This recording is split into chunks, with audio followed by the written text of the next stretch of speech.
وزارت خارجہ کے ترجمان وانگ وین بین نے یومیہ پریس کانفرنس میں ہانگ کانگ بنیادی قانون کے آرٹیکل 23 کی قانون سازی کے آغاز کے اعلان پر کہا کہ بنیادی قانون کے آرٹیکل 23 کی قانون سازی کی تکمیل ہانگ کانگ کی قومی سلامتی کے تحفظ کے لیے آئینی ذمہ داری ہے اور قومی سلامتی کو نقصان پہنچانے والی سرگرمیوں کو روکنے، انسداد کرنے اور سزا دینے، ہانگ کانگ کے طویل مدتی امن اور استحکام کو یقینی بنانے اور ایک ملک دو نظام کے مستقل اور کامیاب نفاذ کو یقینی بنانے کے لیے ایک فوری ضرورت ہے۔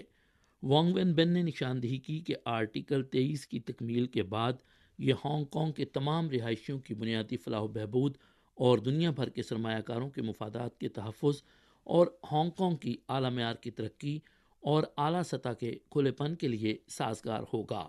پریس کانفرنس میں حالیہ دنوں چین کی جانب سے سنگاپور اور تھائی لینڈ کے ساتھ باہمی ویزا استثنا